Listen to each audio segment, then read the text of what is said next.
Assalamualaikum warahmatullahi wabarakatuh. Perkenalkan, saya Adinda Yese dari kelas FM20A, Program Studi Farmasi Universitas Buena Perjuangan Karawang. Di sini saya akan sedikit mempresentasikan beberapa materi untuk memenuhi tugas manajemen farmasi. Topik yang akan kita bahas yang pertama ada manajemen dan organisasi sebagai suatu sistem. Nah, sistem sendiri adalah kumpulan bagian-bagian yang berhubungan dan membentuk kesatuan kompleks dan masing-masing bagian bekerja sama, bebas dan terkait dalam mencapai kesatuan sasaran dalam situasi yang kompleks. Mudahnya, sistem itu dapat diartikan sebagai suatu kumpulan atau himpunan yang saling terorganisasi, yang saling berinteraksi, dan saling bergantung satu sama lain untuk mencapai suatu tujuan. Organisasi sebagai suatu sistem bisa diartikan jika organisasi menjadi wadah bergabungnya sekumpulan orang-orang untuk bekerja sama guna mencapai tujuan tertentu secara terpimpin dan sistematis dengan didukung unsur-unsur terpadu, terorganisir, dan saling berkaitan satu sama lain. Untuk manajemen sebagai suatu sistem, itu tuh merupakan prosedur yang digunakan untuk memastikan nih apakah perusahaan atau organisasi ini dapat memenuhi standar dan menjalankan tugasnya untuk mencapai tujuan organisasi. Tanda-tanda sistem sendiri ada, yang pertama ada orientasi, yang kedua ada kesatuan dan kebersamaan, yang ketiga ada keterbukaan, yang keempat dapat ditransformasikan, yang kelima sifat ketergantungan antar bagian, yang keenam mekanisme pengawasan. Selanjutnya ada penggolongan perusahaan. Untuk penggolongan perusahaan ini tuh terbagi menjadi dua. Ada yang berdasarkan kriteria faedah dan ada yang berdasarkan yuridis ekonomis. Untuk yang berdasarkan kriteria faedah itu terbagi lagi menjadi 4. Ada yang faedah elementer, ada faedah bentuk, faedah tempat dan waktu, dan yang terakhir ada faedah jasa terhadap perusahaan lain.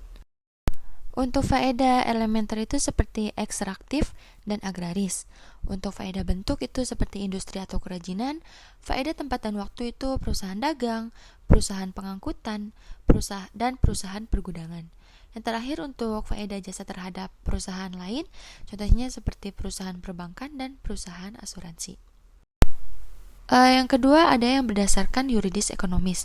Itu seperti usaha perorangan, usaha persekutuan, ada juga koperasi, PT, yayasan, perusahaan negara, perusahaan daerah, perusahaan jawatan, perusahaan umum, dan perusahaan perseroan.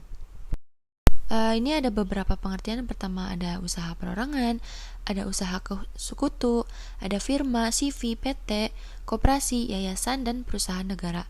Untuk usaha perorangan adalah usaha yang bertanggung jawab pada pribadi seorang. Yang kedua, untuk perusahaan persekutuan adalah kerjasama antara beberapa orang. Yang ketiga ada firma. Firma itu merupakan bentuk khusus usaha persekutuan yang didirikan oleh beberapa orang dengan menggunakan nama bersama, melakukan usaha bersama, hutang dan laba bersama. CV atau persekutuan komanditer adalah persekutuan yang didirikan oleh sekutu-sekutu yang memimpin dan sekutu-sekutu yang mempercayakan modalnya untuk digunakan dalam perusahaan. Lanjut, ada PT atau perseroan terbatas, merupakan perbadan hukum, suatu badan yang mempunyai kekayaan, hak dan kewajiban sendiri, terpisah dari yang mendirikan dan memiliki PT tersebut. Menjadikan PT menggunakan jasa notaris disyahkan oleh Kemenhumkan. Lalu ada koperasi. Koperasi itu adalah suatu perkumpulan yang keanggotaannya bersifat pribadi dan tidak dapat dialihkan dengan tujuan kesejahteraan material anggotanya. Lalu ada yayasan. Yayasan itu suatu jumlah modal yang disendirikan dan berstatus badan hukum. Modal yang disendirikan dianggap tidak ada pemiliknya dan terlepas dari yang mendirikan. Yayasan tidak mencari laba. Bagi yayasan yang mencari laba tergolong perusahaan. Yang terakhir ada perusahaan negara. Perusahaan negara itu merupakan suatu perusahaan dalam bentuk apapun yang seluruh modalnya merupakan kekayaan negara, kecuali ditentukan oleh UU atau undang-undang. Lalu ada beberapa jenis sekutu. Yang pertama ada general partner. Dia tuh bertanggung jawab penuh memegang manajemen perusahaan. Lalu ada special or limited partner. Dia itu tugasnya bertanggung jawab pada modal, tidak pada manajemen perusahaan. Untuk yang ketiga ada silent partner.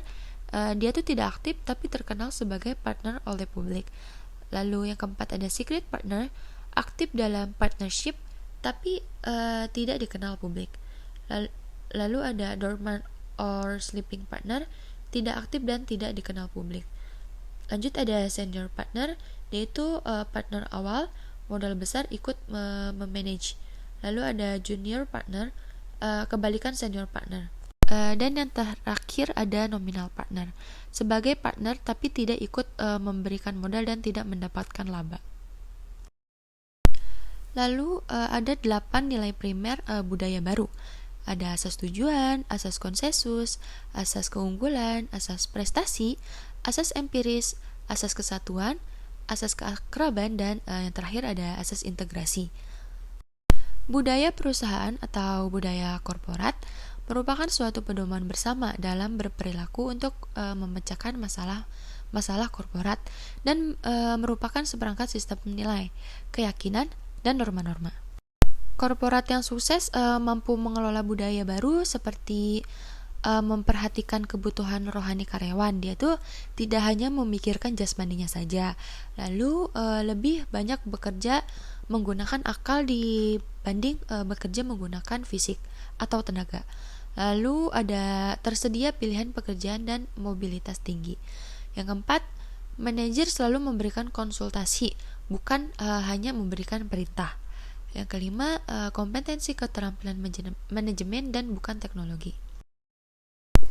Budaya korporat yang kuat akan berpengaruh terhadap efektivitas jika 1. Para karyawan loyal.